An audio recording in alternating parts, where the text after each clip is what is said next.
Hi guys, so today I have a first impressions on the Gosh Exceptional Wear foundation. It just looks like this. I brought the shade 12 Natural just because I felt like the undertones are a bit weird for the lighter shade, so I thought this might do okay, and since it's summer anyway it might be a bit better to have slightly darker foundation. So I've applied it all. I've applied the rest of my foundation, the rest of my makeup, and I'm going to get back to you throughout the day with how I feel it holds up. So hi guys, I hope you're all okay and that you can see me fine. I don't know, let's try and turn this around a bit so we get a little bit brighter. Right, so I am filming it in my bedroom today because my makeup room is not ready yet, but I have a little bit of the first impressions today and then I'm going to film a haul later on. So I'm going to be trying out this Gosh Exceptional Wear foundation. Just looks like this. I have it in the shade 12 Natural, and that's because online there wasn't much of a difference between natural and ivory. So I just thought I'd get with the natural because the undertone looked like it would suit me better than the undertone in the ivory. So we're going to give it a go and see what this looks like. The colour's not bad. So this is the colour. I'm actually first going to apply Gosh Anti-Wrinkle Primer to half of my face. So we'll do that.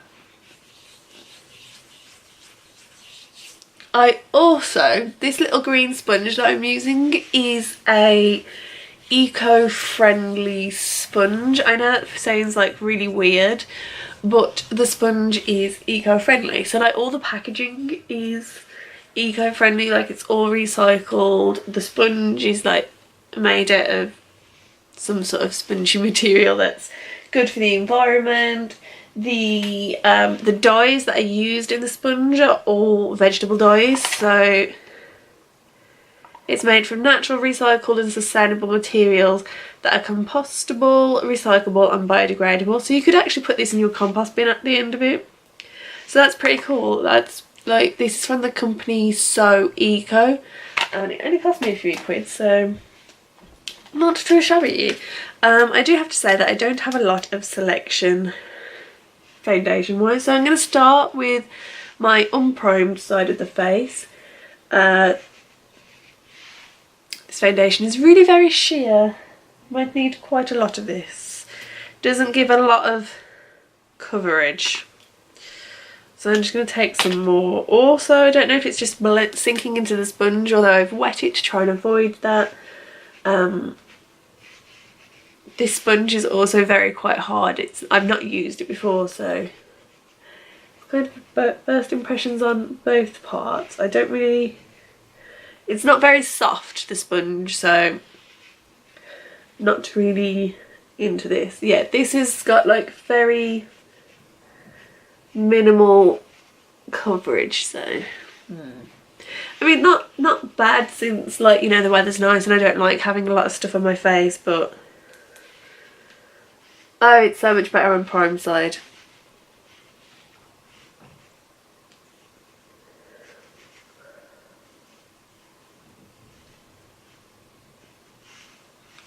This sponge is still terrible though.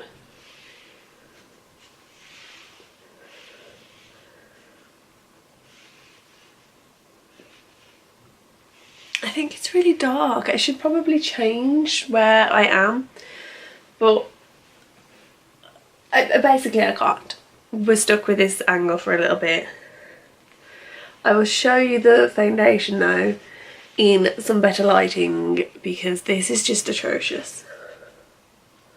So I've changed angles, so hopefully you can see this a little bit better.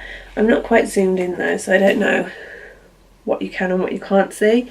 I know you can see a lot of my face though, so but yeah, anyway, so I mean the colour isn't, let me get my mirror, sorry about the big pile of washing. The colour isn't bad. I think the natural has been like kind of a good pick for me. It hasn't really covered a lot of my redness though, which is slightly disappointing, and it's catching on dry skin. But in terms of looking like I'm a little bit more put together, I do feel like it gives me that. It's just not a lot of coverage. There's still redness in my cheeks and stuff, so well, I'm not even going to try and apply more, because you know what, I will. For the sake of videos, I will try and apply some more of this. So let's see. Maybe this is just one of those foundations where a sponge isn't the way to apply it. Who knows? Right.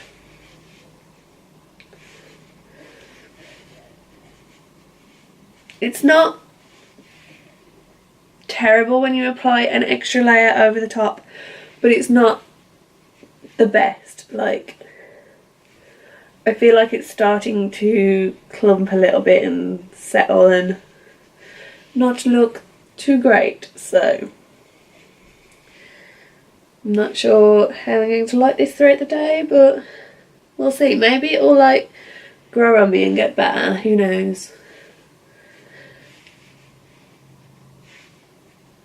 So I'm just going to finish off the rest of my makeup and I will get back to you in a little while. So this is the rest of my makeup done. It looks like quite a nice little foundation when the rest of my makeup is done, but we'll carry on through the day and see how I feel about it. So just time for an update, guys. So I've come into bathroom because it actually has the best light to fully see what's going on with this foundation. So I put this foundation on about 11:30, maybe a little bit earlier, and it's about 22:04, something like that now. So it's done pretty good, and I mean, like, it's not gone too shiny, it's a little shiny, but I mean, it's actually held up well and it looks nice. So I think this is going to be my summertime foundation, because I don't see it like fading at all. It just sort of looks like, I mean, I could do with a blot, but nothing serious, and like it's catching a little bit in dry patches, but it's not obvious. So I'm really impressed with how this foundation is looking. Actually, didn't think I would be, but I really am. So I'm impressed. This gets a massive thumbs up from me, and yeah, all kinds of lovely jubbly on the foundation front. I'm just going to, I mean, like, the shine looks really bad on camera, but when I'm looking at myself in the mirror, I just look dewy. And the thing that I really love is that it hasn't settled in like any of my dry skin or wrinkles. So we're doing really good with this foundation actually. So I'm really impressed with it. It's held up really nice.